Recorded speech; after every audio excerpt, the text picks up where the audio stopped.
when you call someone, someone's not going to struggle to talk to you. All right. Okay. This is what we're doing. We're doing as a school, and some of this is school policy, but all of it's EF policy. First, you're always going to have about a 6-to-1 ratio of students to chaperone.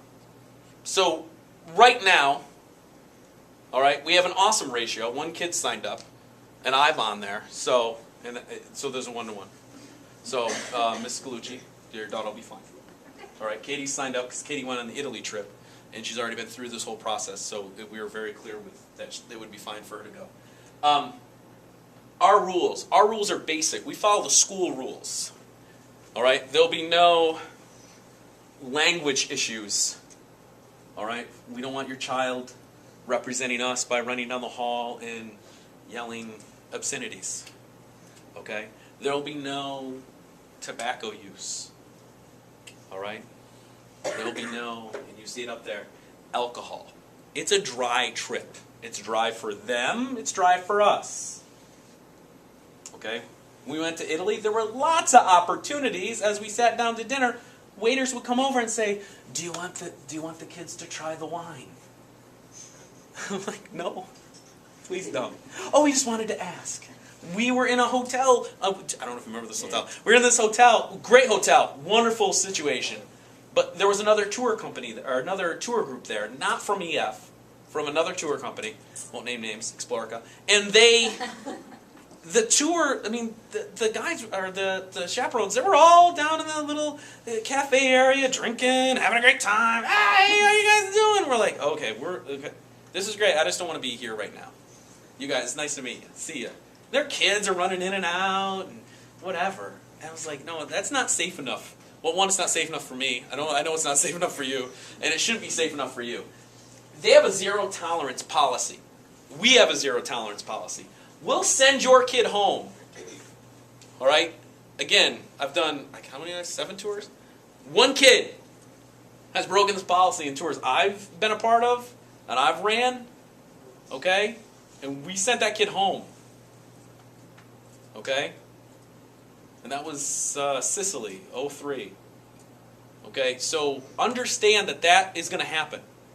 And I can tell that story later if anybody wants to hear it. It's a good one. Okay? All right. How does the group travel work? We probably won't have combined groups. We'll probably be large enough. We won't have any. Sometimes it's only happened once. Like there was a group of 6, and we weren't combined in the sense that we went on every tour with them, but we were combined in the sense that they were in our same hotel. So I encouraged the kids, hey, go meet those 6 kids. They were, I can't remember, they were out from like Nassau County on the island. And they were great kids. It was fine. But departure date flexibility, we're going spring break of 14. We don't know exactly when spring break will be because the district hasn't finalized the calendar, but you kind of guess. So we've guessed it's going to be around April 9th, give or take a day or two. Affordability, of course, and meet other students from around the country. We do travel in like packs, like little wild animals. So every tour group will be in about the same place. Do you remember the girl that photobombed us? Yep. There's this. We're outside this cathedral. Everybody's taking a picture, and we all look, and we're all taking pictures for the kids. I feel like that's my job on the tour. Is I have cameras lined up on my arms and like. And I get, don't drop that! I'm like, nah, it's hooked to my arm. So we're all taking pictures, and we all look, and then there's this girl in the back corner. I look, and we're like, I don't think that's our kid. I've never seen that kid before. And we look, and she's like, hey! And she was with another tour group. She just wanted to be in. And she met all of our kids. It was just fun. She met everybody. And it was just kind of wacky how she was just like, ha, this will be fun. All right? And I got her camera. We took a picture. It was fun. But that's what the kids will do. They'll get to meet all these other kids, again, from Schoharie, but also other kids from other parts of the state. It's kind of fun. Or other parts of the country. All right. Just what's included, so you know, round-trip airfare, hotels with private bathrooms. That's a big deal in Europe. If you've ever traveled to Europe, it's not a guarantee.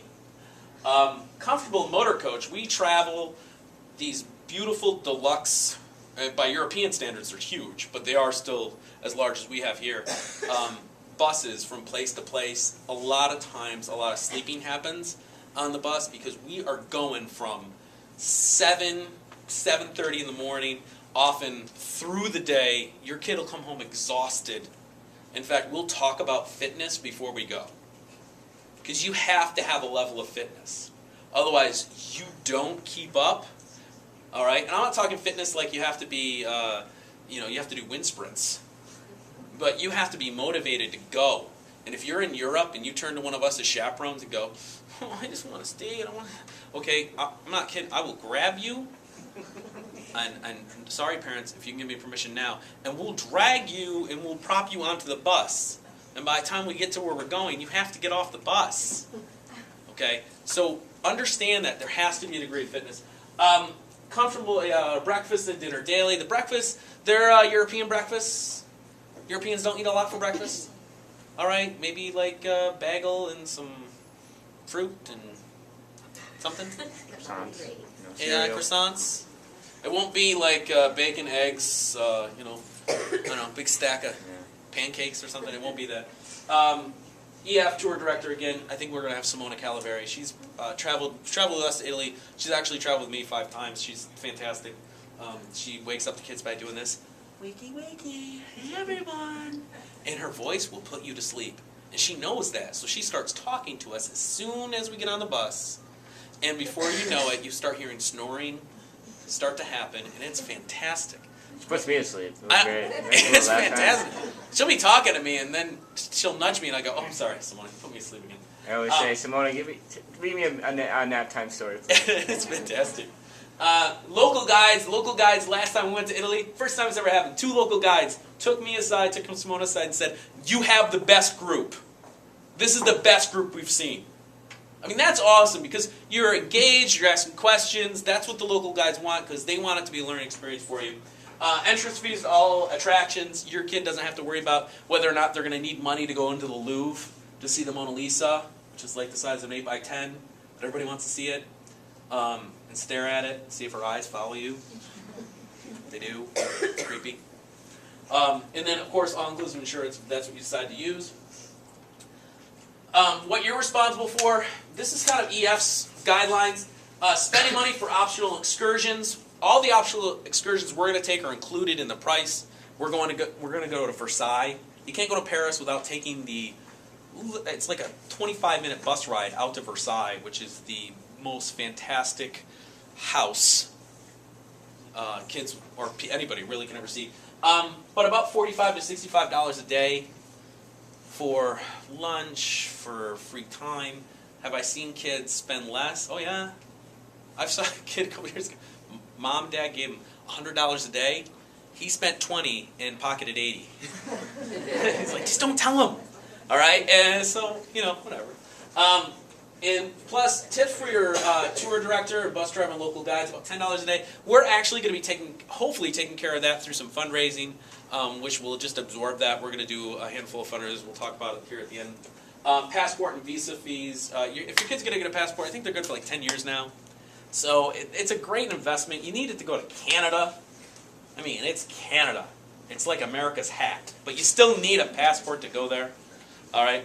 And all of the necessities that they might need, and we'll talk about this as we get closer, but if your kid's on medication for anything, or if it's okay for them to take Advil, those kind of things, we need to know what they're traveling with just in case as they go through, hey, they're walking through and beep, we have to search your bag and suddenly they're pulling out medication. All right, well, you might want an adult around that has a clue of what that medication is to maybe better explain it to anybody. All right, it always is my luck. I am the one that gets